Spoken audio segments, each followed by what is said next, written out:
Hi, my name is Sokuzan, and I am one of Sokuzan's monks. Sokuzan so freely offers his love to us and his wisdom through these talks, and never asks us for anything in return. If you value what he does and what he is, and want them to continue, please visit our donate page at SokukoJi.org. Thank you. So the title of the talk, and please ask me questions about this. But the title of the talk is more about gratitude. I know I've talked about gratitude before, so I thought that would help move it away. So if you went in, but you won't, but it doesn't matter. So don't do what you just thought I said. You might want to do what I actually said. There's a big difference there. Have you noticed how you can listen to somebody and then, because the ego does not like to be in the dark. It wants to have plenty of light, and it doesn't give a damn most of the time where it comes from, as long as it's something. Well, if you're 8 years old, you probably need a pat on the back. But if you're an adult and you need something, it's pretty childish. Not to say that you're not hungry. Look closely at your mind. That's what you're here to do. You're not here to be a Buddhist or join Buddhism. I don't care what you do. But if you come this way, don't leave unless you have to. And if you do have to, come and talk to me about it, and then I'll give you my whatever blessing. I'll say, go do that. I just have a student right now that has been a student for quite a while and is wanting to leave. Not a good idea to do that by email. Not a good idea to do it at all. But if you need to, I'm not going to stop you or talk you out of it. Go back and join Silva Mind Control or S Training or some other teacher. Go ahead. That's what you need to do. But if you ask me, I would say don't do anything. If you're here, continue to practice until this falls over or the whole building falls over. It does not matter what happens. What matters is your intention. It's so powerful. Your intention is, the intention goes wherever situationally, using dependent origination, it is fundamentally needed if it's not propelled by the grasping, rejecting, and shutting down of ego. If it's just happening out of consciousness. That's what you're training yourself to do here. You will not get a credential. A robe is not a credential. Might look like it. It might look like it as a reminder, what you're here to do, save all beings, put others before yourself. And what is that? It's a big challenge because you get no feedback that that's what you're doing.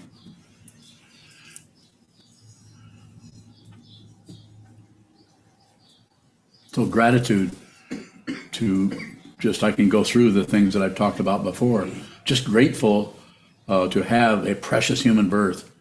You cannot generate this. You didn't decide to come here. In the way we commonly think, well, I think I'm going to be born in Arizona, but during the rainy season, right? Arizona has a rainy season. There's some decisiveness happening there, but not in the way you think. It's more in the way you don't think. Precious human birth. Gratitude for that. That you're actually here. You have nerve endings. Consciousness has nerve endings that keeps trying to, that hope and fear tries to turn into somebody who has nerve endings, rather than the actual situation, which is without a self, without another.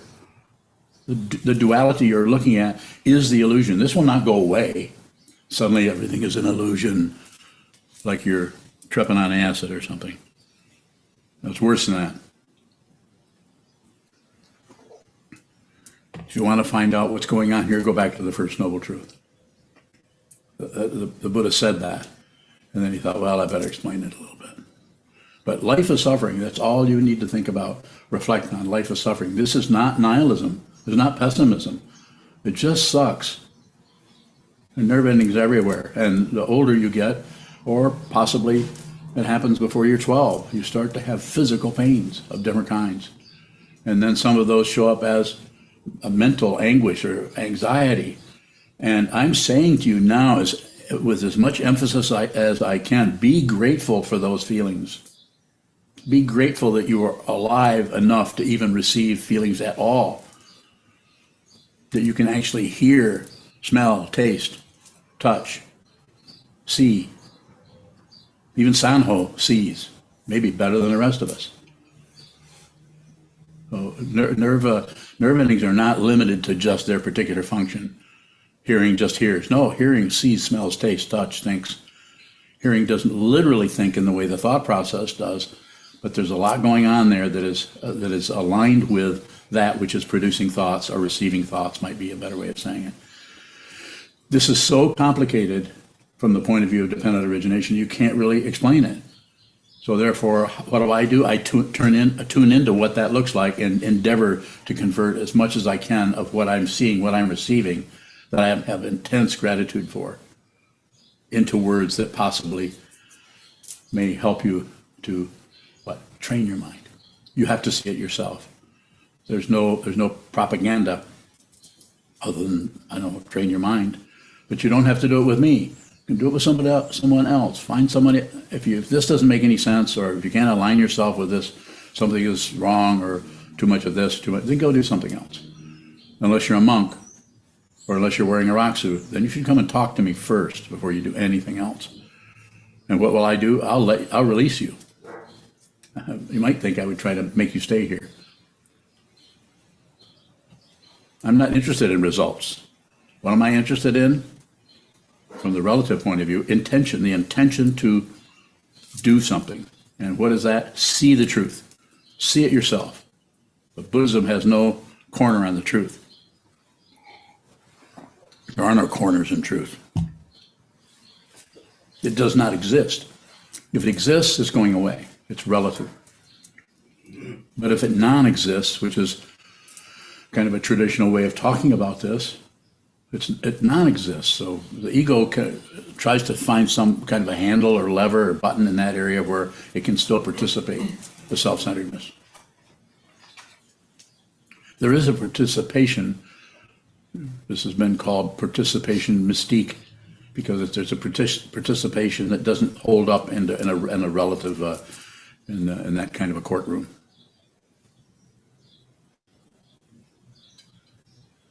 So how could I even see that? How could you see it? What am I telling you that I can't promise you about? You already know this. Wisdom is not something you gain. It's something you uncover. The Buddha in the palm of your hand is a famous example of teachers in past centuries trying to say, this is how close you are to it. The Buddha in the palm of your hand. The jewel in the rubbish heap. You have to see that. And what I'm saying is turn to that dark area in your mind, which will show up if you look at a wall for a while. Sit down, hold still, sit symmetrical. All of the senses are open. The attitude is just see what's there, proceed. You don't even need to shrug like I just did.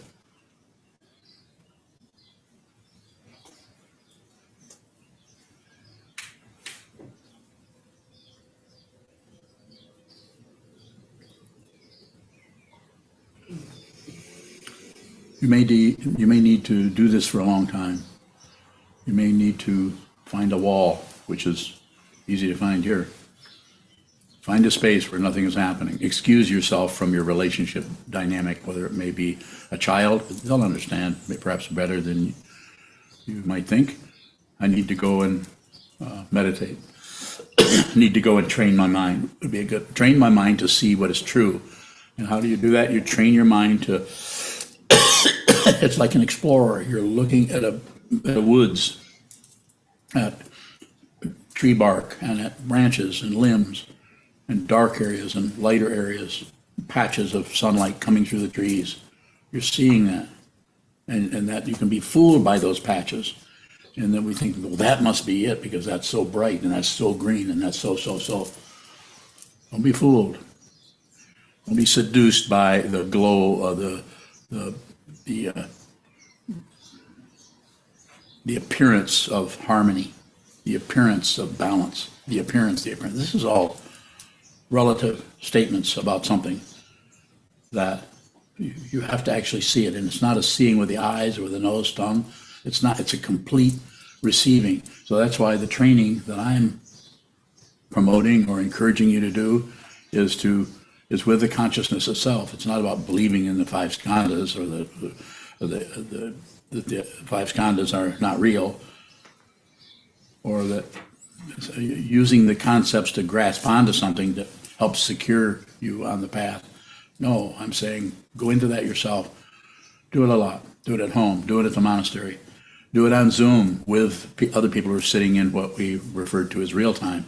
Sit down, you look, there's another person that is in the same time that you're in, even if you're living across the ocean somewhere, as several people are. There's not much that is at the basis.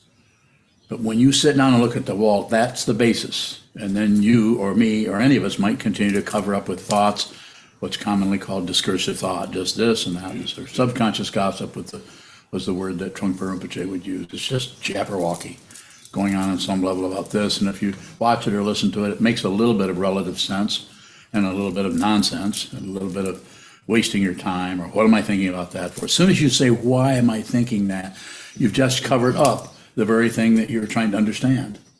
Don't ask questions, but be, transcendentally nosy about everything. So that if you ask questions, you get a response. You buy,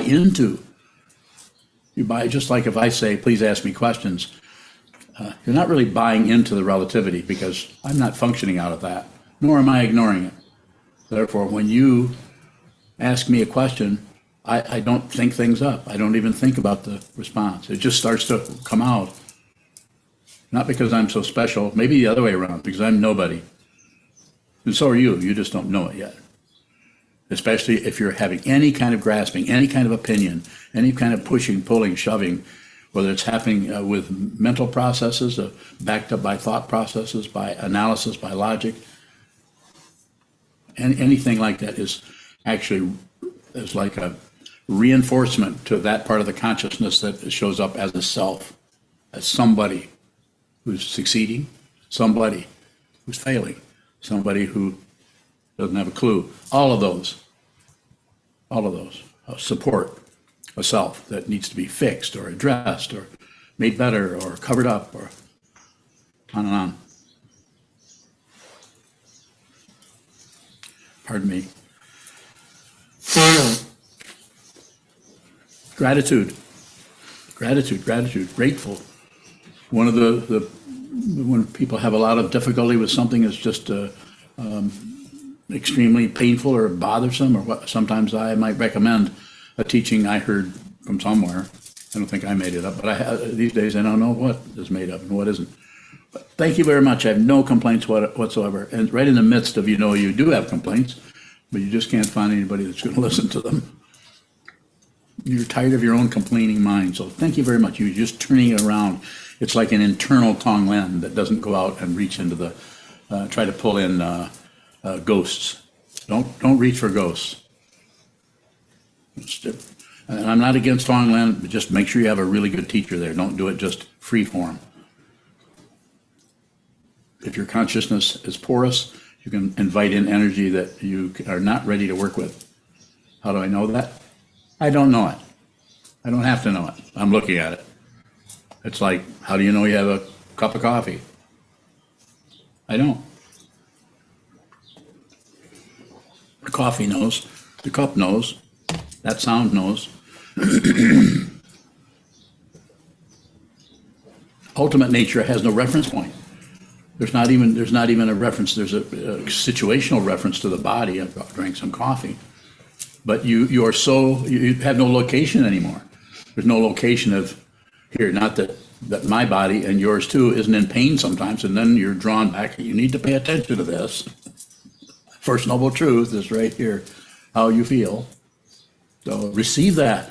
Be grateful for that you can even feel anything. Be grateful for it. Thank you very much. Thank you very much. Thank you for the teacher. Thank you for the teaching. Thank you for a community that's not focused on it's not a cult, not trying to get your money, not trying to get control of you. And anything that happens here that may look like control, if you see it here, it is with permission from the person. You might say, anybody might say, well, if the person's a little crazy, then you can manipulate them. Yeah, you could. That's not happening. Let me have some questions if you have some. Ross from Dublin asks, is the seeing always there below the grasping and chatter, bowing?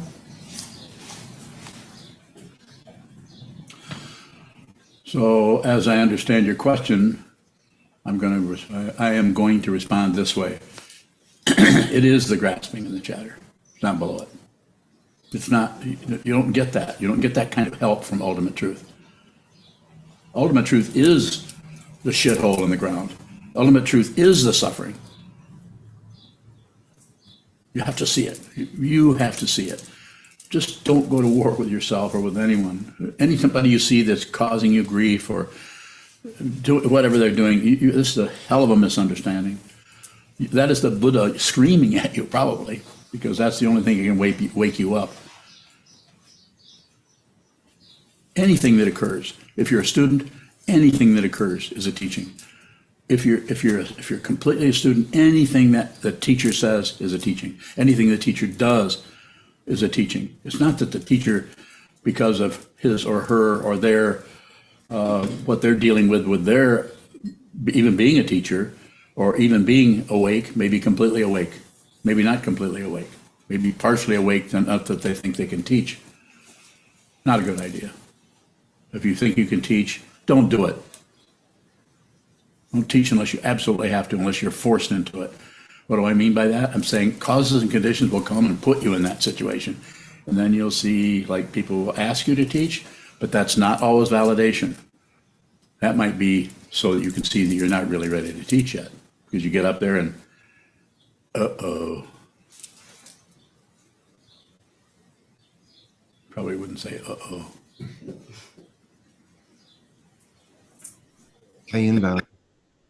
One more. I have another one over here. Is that from Dublin? Who is it? You? Go ahead. Onto bowing. Can you go to gratitude too quickly? Bowing. You could. If you're trying to live up to being a grateful person. Is that what you're asking about? Yeah. You can. Yeah, you do that all the time. Don't you? Do you? You're asking about it. Do you go to gratitude too quickly? Onto bowing. That's why I'm asking the question. I feel like I stay with whatever shows up, but then I do go to gratitude. Okay, just look at it. That would be easier. When I say easier, it would be better. Knowing you pretty well, I would say consider that, but don't use the conclusion of going to gratitude too quickly, because that's also a cover-up. This crap is always backing right into ego's territory, and ego loves to have that. More? Ayun.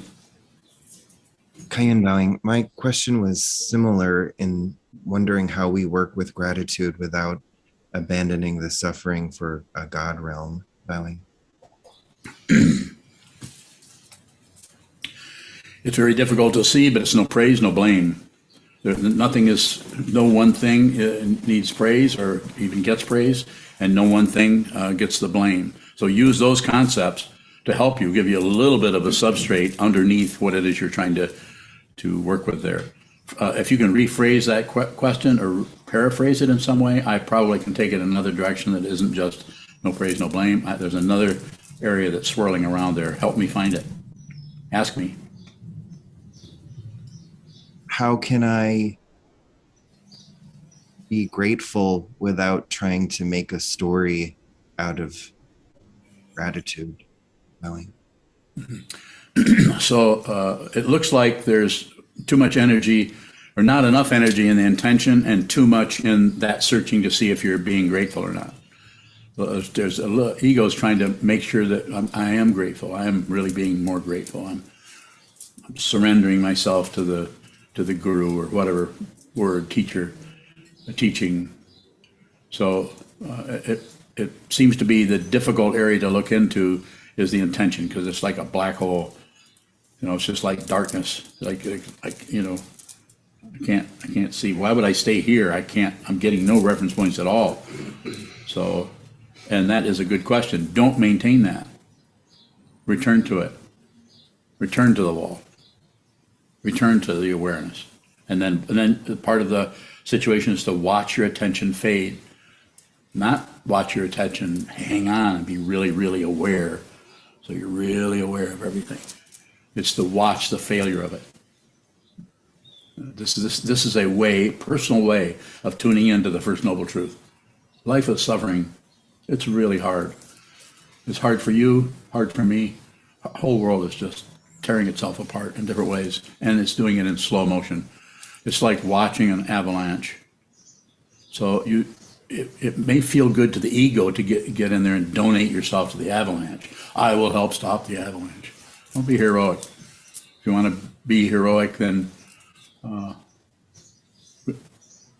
receive whatever rises. Use these teachings to intend to see what this is, see the truth yourself. If you see what it is, you don't have any doubt, because it is that incredible, and it is that forceful, and it is that invisible, and it has no mark, and it has no identity, because it's ultimate. It's ultimate. Even that term ultimate just is still has a kind of grasping quality. Well, what is ultimate? Well, like I was saying to the question from the gentleman in Dublin. What was his name? Ross.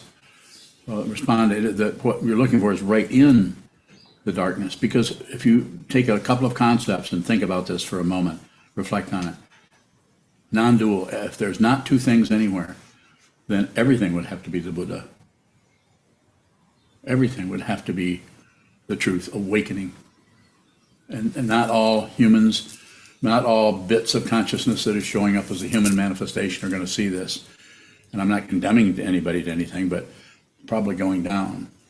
When I say going down, I'm not, the Christian word for that is you're going to hell. But it's not that bad over here. It's just you disappear. You go to sleep forever. Is there a forever? Do you go to sleep? I don't know. I'm just putting that out there for y'all. Yes. Geez, I have a question about using slogans. For instance. Life is suffering. When you say that, it helps me look at it. I've heard some of your students kind of regurgitate it to almost pacify somebody's negativity. What is suffering itself? When you say life is suffering, what is the suffering, and is that something that we can see about? And it's personalized. I highly recommend that you don't regurgitate anything. You don't. I mean, if it just comes out of you, then that might be a little bit different than having an intention to try to help someone by quoting anyone, by using some kind of a slogan to cover it up. It might be better to, if you want to help someone, you see that slogan might apply to them, but they need to see it, and not necessarily as you reminding them of it or hiding out from your own suffering by using that slogan. Go back to your question. I'm missing part of what you're asking about. I'm wondering about how to include intelligence with what you're saying. How to include intelligence with gratitude without it. Well, I'm just grateful that I feel like shit. What's the intelligence that we can include as we Don't practice? say that. You don't have to say those words. Just have receive, and if you're producing anything, it's just the intention. And it's hard to maintain because you don't have a dot on the wall. You don't have a mantra. You don't have a, all you have is just the darkness of not knowing what this is and what's next. If there is a next. Please don't stop. Please keep going. Slogans, telling somebody a slogan. We encourage people to use slogans. I use it. I just used one. Go ahead. Cheers, I'm bowing. Does bodhisattva activity necessitate Buddhist concepts? Bowing. I think we need the concepts because you're looking at an emptiness teaching. This is to other interpretations. This is like nihilism or something going. it's just wrong. It shouldn't be that way. We need to be emphasizing good and the relative things, and that a lot of us so-called spiritual paths are doing that. They are not incorrect. They're working with it as best they can with the people who teach it as best they can. We're not doing that here. We're looking at the teachings of the Buddha as they're understood by this person. More? Cheers, I'm bowing. What is the generosity that shows up in our negativity? Like, in what way is negativity generous towards us? Bowing. It's very generous towards us if you receive it. It's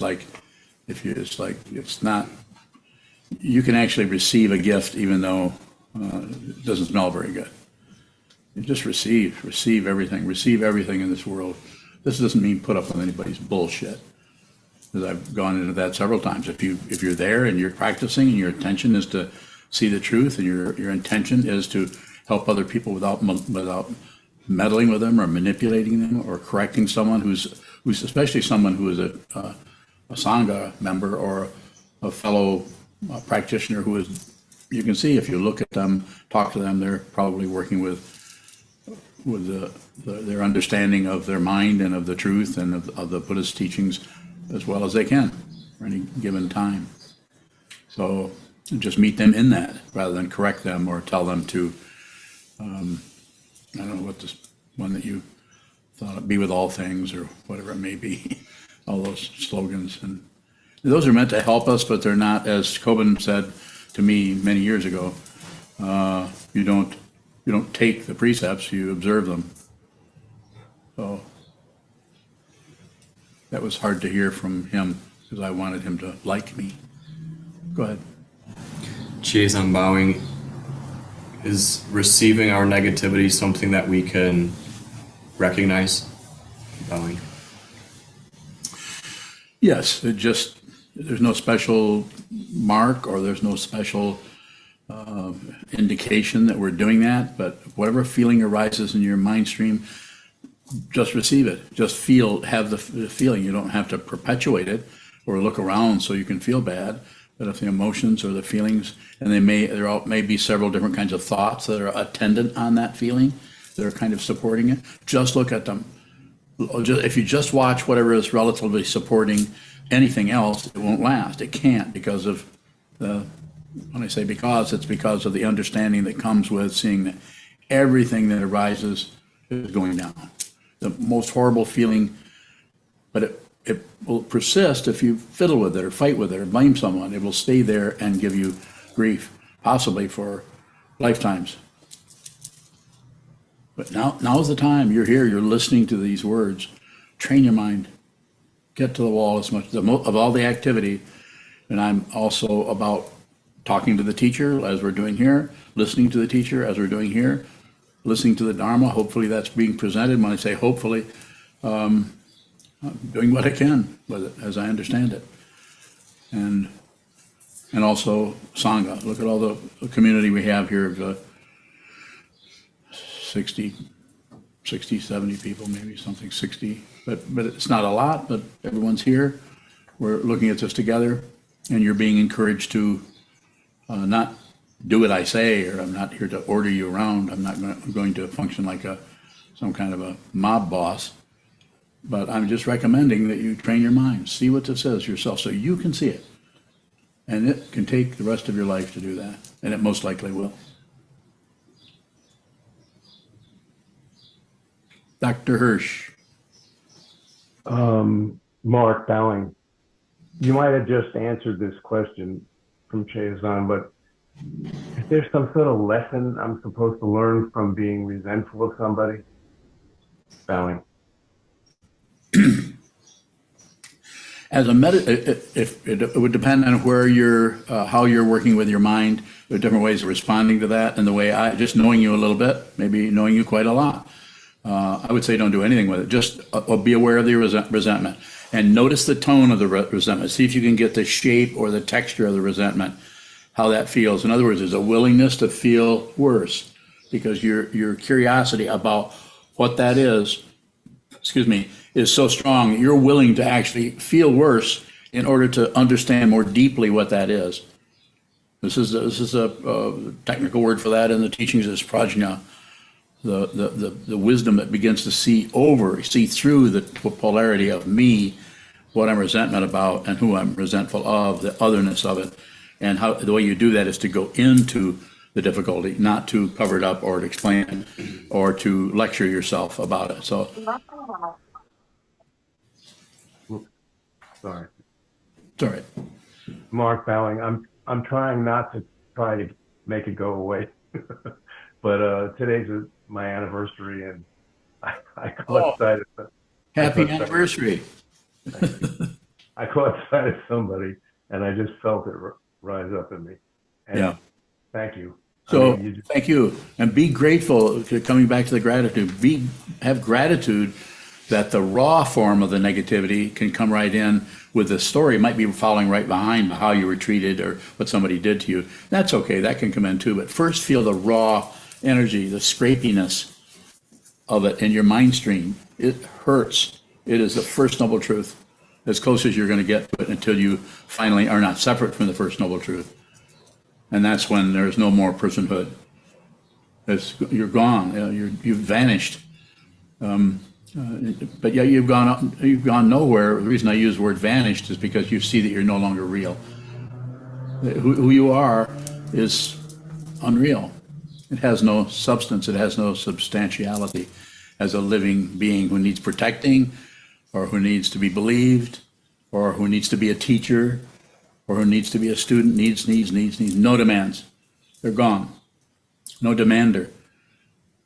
But over here, from this point of view, this person lives out of a vow, and that vow is something that was given to me a long time ago, several times. I'm kind of a hard case, so I think Mark wrote a book about that, didn't you? The hard case. Darn. thank you. One of those. You don't. Yeah. I'll give you a plug every chance I get, Mark. Mark writes detective stories, and I think he's written about 15 of them right now. No, only 6. 4 and one in the oven. One in the oven. Okay, good. The second one's called Hard Case. Well, the second one's the hard case. Okay, I knew one of them was that I was copying somebody somewhere. Thank you, man. Thank you. Yes, sir.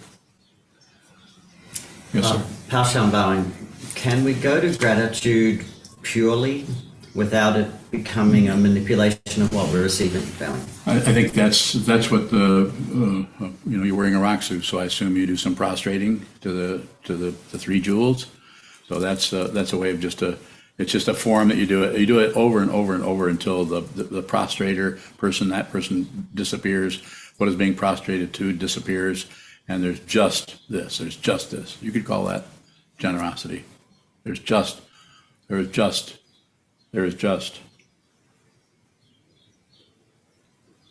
compassion. Just compassion. Even wisdom is can't be found, but just compassion. And compassion is not for something else. It's just compassion. More. Paushan Bowing, can we intentionally train the ego or to go to that without trying to twist what we're receiving? Just watch the twisting. Don't particularly go in and try to train ego to do anything. The ego will be slowly inched out of the room.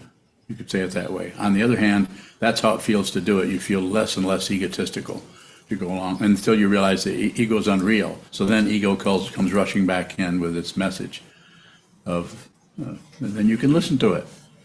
Appreciate your craziness. You don't have to believe anything. Don't believe anything. Don't disbelieve anything. Don't ignore anything. It's not an accomplishment. If it is, then we're back to believing something. More? Paushan Bowing, how do we go to gratitude when we're receiving? We can say without it being an accomplishment. Well, it won't be, because you will not get any feedback for your gratitude. It'll be no "you're welcome." If there is, suspicious. That's why if you offer something to a teacher, it's unlikely the teacher will say thank you. They may, depends on who you are. If you really need a thanks, they're probably going to say thanks. But if you don't, you just give it. It's like giving it. This comes back to that same image of the going into the darkness. You're giving something, and it's going away. So rather than somebody coming back, oh, thank you so much. There's no person there anymore. So you may not see a response. So it won't confirm you. It won't confirm what you're doing. It feels like might need to have a different teacher because this teacher isn't nice enough or it doesn't really understand me very well. Doesn't pay enough attention to me. Is that you? No. Okay, good.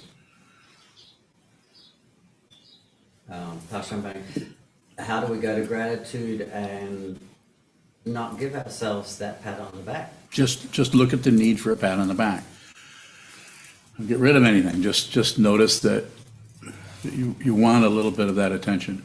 And if you'll notice, your teacher does give you quite a few. So that means you're kind of not really gone very far in the path.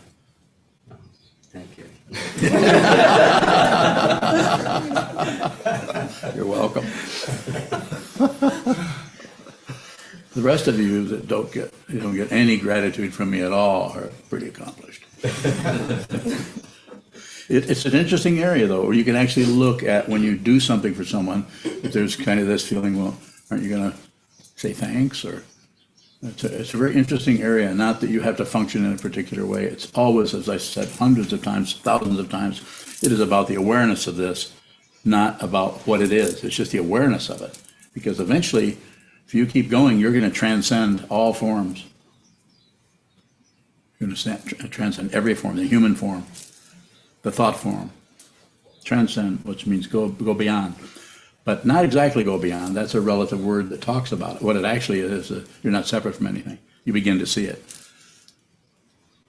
You see it. And that receiving happens for a while until you are what you've been looking at. And then it all comes back to, as it says in the 10 ox-herding pictures, the old monk comes back into the marketplace and has a lot of candy for children. I think that's what happens, isn't it? Is that actual candy? You've read about that, haven't you? No? I'm not going to let you out of this. Did you know about that story? I didn't know about the candy. I made that up. I thought it would be nice. Is there a further question? Yes. Wonderbaum, you said that it's important to give into the void, to physically, or like Donna to the teacher, Yes. to give into the void. What do you mean by that? Just you're not looking for any response. You're just going to give. You're not. I mean, even though I don't know if Susan is here today, but I'll check and see. Susan. There's not Susan Hirschfield. She's not here. But she kind of suggested that a while back that we ask, that we show gratitude for everyone for helping us, but also we ask to. So I thought that was a pretty good idea. So I've been doing some of that.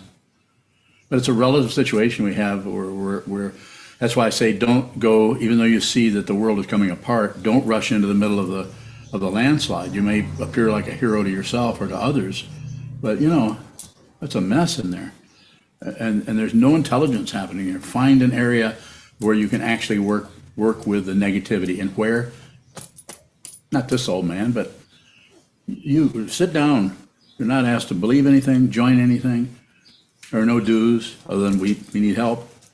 Sit down, hold still, look at the wall, which is a way in which you can see the mind come and go, and just observe it. And notice that which observes the coming and going, or the movement, does not do anything.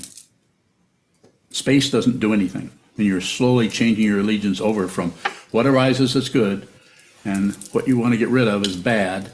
You're changing over from that over to, and it's not an allegiance, because that's about otherness, allegiance, or dismissing something, getting rid of something. You're actually returning to your original nature, which is a void. It's just a relevant way of talking about it. It's not void of anything. It's not separate from anything. Yes, sir. How do we work with gratitude if we don't feel gratitude? That's how you work with it. Yeah, exactly. If you're able to ask that question, then this Dharma talk works for you. Now, just look at that. Don't change it. Don't try to be artificially thankful. But look at, just observe that. Notice how you don't actually feel that way. See if there are any pockets of resistance there that could be looked at more closely. You're an attorney. You should be very, very good at doing that. And do that for a length of time, and then go back to just receiving. Actually do some investigation on the cushion. Not much, 2 or 3 minutes. And then go back to just receiving the color of the wall, the feeling of your butt on the cushion, how your clothes feel, the temperature in the room, the humidity, the hunger or lack of hunger, any of the other things that can show up in the mind stream as objects in the mind or in the sense fields. Just observe. And then spend some time going and looking right at the, my words, not yours, but you might have some words that are different than mine. It's don't really feel gratitude for anything. Don't feel grateful. So at some point you could look at what you have that you have not asked for, that you just take for granted. Your fingers. Look at your hand. Look at the back of your hand. And then look at the palm of your hand. This is the mudra here. Not this one. This is the mudra. Just receive, receive, receive, receive everything. This incredibly generous situation we're in called the human realm. Because it may not last. You may get dumped right into hell or really horrible misery, or you may get elevated, so to speak, into some kind of heaven where everything looks great, but it's not. But it's because it turns around into crap again. More? Thank you. Probably enough. Yes, sir. Shoto bowing. When we're not feeling grateful, what is it to practice gratitude? Bowing. Well, like I was saying to Andy, was just be aware of that. Not fixating on it, but just look at that. If you look at anything without pushing on it, look at anything without pulling on it, there's aggression and passion. And look at anything without distracting yourself away. Just look at it. It will, if it's arising, it will do one of several things. And one is come apart. You'll start to see the pieces or parts of that. Just like looking at a person, you eventually see the 5 skandhas: form, feeling, perception, thinking process, concept, and then consciousness, the 6 sense fields and their objects. To see that all at once, that makes up what appears to be a living being going through the 6 realms. More? Shoto bowing.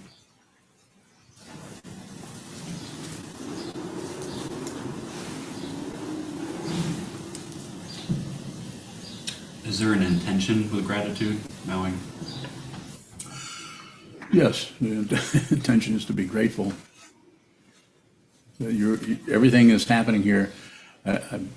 We have not asked for any of it. We did not ask for this skin color or this sexual orientation. We didn't ask that we know of, but here we are, and we're doing our best to understand what this is. If you're in this room, if you're on these screens, then have some curiosity. Your mind, you're well favored in the sense that you're not full of ideas and opinions and beliefs that you were even raised with. You can look back to what you were told when you were 10 years old, and you look back and see that was just fear-based ideas, beliefs, and opinions. This is a path that is open. I mean, some people practicing Buddhism try to tighten it up into a bunch of rules or Vinaya or Vinaya. We're not doing that.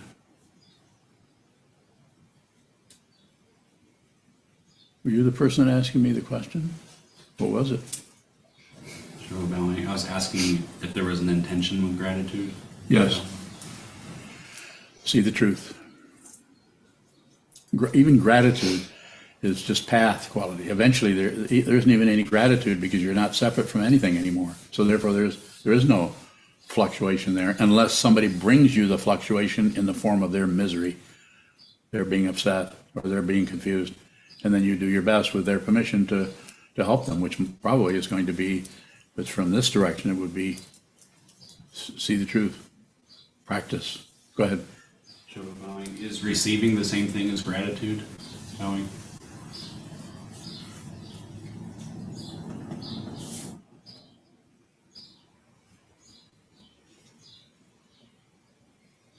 Yes.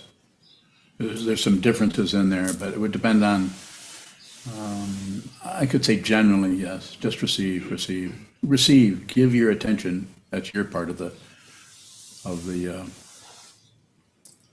whatever they call those things.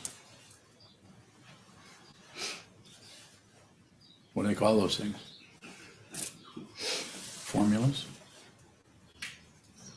Yeah, you give everything your attention, and then what you are receiving, you're grateful for this precious human birth, so that you can actually see what this is yourself. Unless fear comes along or hope comes along and magnetizes you, like just watch television. They're always magnetizing you into doing something so they can get your money or get control of you or something.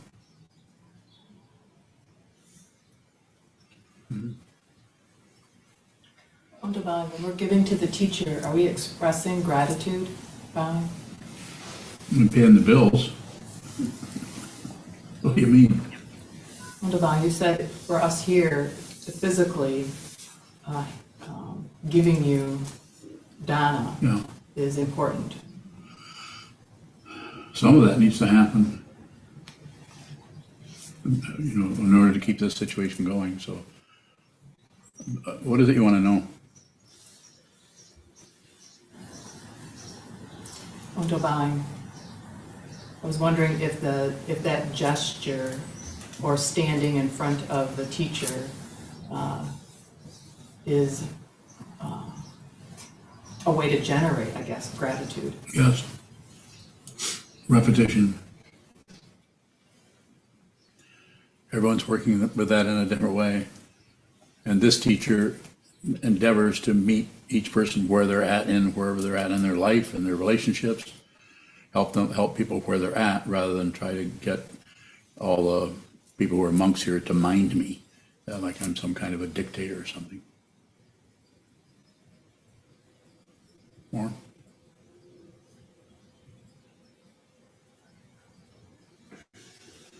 Sir. Shadow bowing. In that idea of generating something, what is it to generate something as a student if everything's dependently arisen? Bowing. Well, until you see that, there's going to be the illusion of otherness, and we need to use that illusion in order to practice, in order to get to the wall, in order to get to book study, in order to give the teaching person the benefit of the doubt, even though it's confusing what they're even trying to say. Give Dogen the benefit of the doubt. We can't talk to him. He's locked into the 13th century, it looks like. More about that? Shadow bowing. So is the generation just a relative appearance of something? Bowing. Oh, yeah, this is all relative. Relative. Hakaran, you have a question? Akron bowing. I have two questions. Does gratitude create karma? Everything creates karma as a action, means action. So anything that is that shows up as some kind of an item or some kind of phenomena is going to affect everything around it. So yes, including your self-centeredness, your narcissism that may be hiding out, where you're just, and you have a higher understanding called your Buddha nature that is telling you need to be grateful, but your ego mind is saying, I don't feel grateful at all. So it's kind of an existential disagreement going on there. And of course, this is the reason for receiving precepts, for receiving vows, for observing vows, vowing to be with all things. This is a pain in the butt to ego. Who wants to do that? Unless it can idealize it and generate an ego that is being with all things. Well, I just try to be with all things. Well, I know you're really upset with me, but I spent all last night doing Tonglen for you. You know, it's that kind of crap. You're going to tell somebody that you're generating Maitri Bhavana just for you. I just did that for you because I'm just so lacking in self-centeredness, whereas you are just full of yourself. You march around like a peacock. I see how the way you act. Sound familiar to anybody? How do I know about that? How do I know about that? I've done it. No, I've done it. I'm doing it. I've not stopped any of that. Please don't look for results. My response to that is it's a waste of time. It's not that the results won't show up in some way, but they take you in more circles called samsara. Transcend this world. Transcend it. If anything happens, that's not transcendence. It is not an experience. It is not. It's worse than that. It's complete obliteration of the otherness, of the selfness, in terms of it being real. It is not obliteration of it in terms of it not being there anymore. It's just that it's an illusion. It's like you realize you're in a hell of a stage play and you're not in charge. There isn't anyone in charge. Yes, sir. Joe Bowing. With your slogan, thank you very much, I have no complaints whatsoever. Yes. What makes that so painful when we don't actually feel that way when we say it? Have you said that very much? How much have you said it? I don't know. 100 times? Maybe. 200? No. You didn't say it enough. You're using the intellect and the concepts and the idea in that statement to go in there and go the opposite direction that the self-centeredness wants. So you could say your higher insight or your Buddha nature, because you're a monk. So you would not, ego has a part in this. Ego wants to be a monk, but then ego suddenly starts to realize what that means. It means it has less and less say-so about everything. So Tarpa, keep going, keep doing it. Just continue. Hakaran, go ahead. Hakaran bowing. My second question is about taking no position, and how does that have a functionality with gratitude? Yes, but you might notice how you can't help but take positions. It needs to start off that way. The positions or opinions or ideas that you already have that are locked in might take a few years of looking at those. Looking at some people, maybe all people on some level and with a different description, carry some kind of immediacy that is always there, that is me. And so anytime you talk or say anything or do anything, the ego is right there, including himself, herself in that situation. And that has to be what? Observed. And the temptation there is to try to stop the ego, to stop feeling self-centered. So it's a kind of an existential trap there. And how do you work with that? Sit a lot. I can't emphasize this enough. Sit a lot. People here sometimes go into, Mozuku just came out of a 10-day solitary retreat, and she's planning her next one. Are you? Didn't want to leave that one. Some people get into retreat and can't wait to get out. That would be more my story. And that would be, Sanho, that's your story? No, that would absolutely be my story. Even relatively? I don't like myself. No, that sounds terrible. Okay, well, we're going to help you with that. You are now living in a monastery, and we're going to put you through the grinder. Well, not really. You do enough of that yourself. We're not going to do that.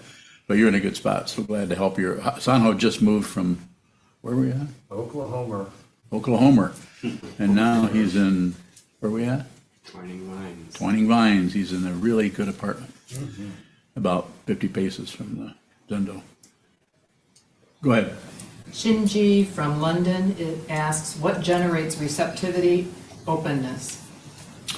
So there's different ways of, just to have a general response to it, I say by looking at what is closed.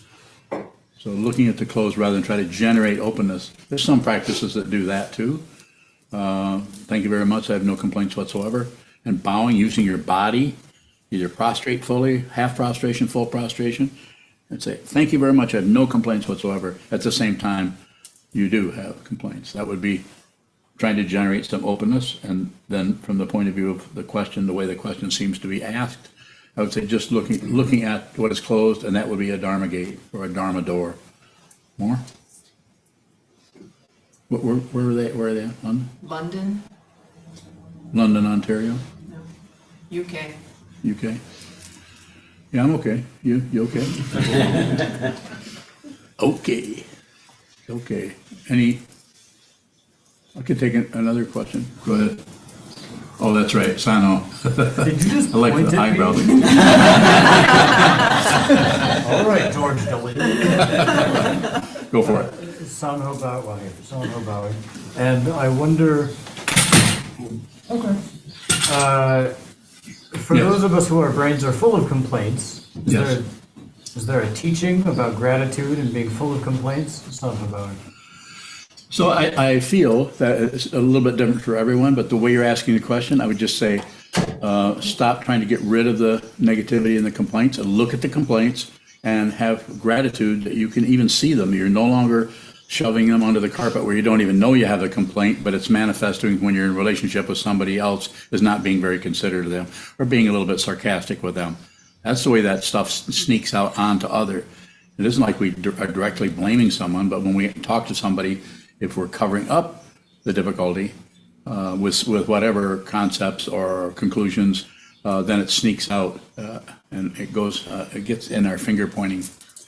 So the way to work with that in your situation, we can talk further about this in private, but is just receive the negativity. And at the same time, you can even say something like, thank you very much.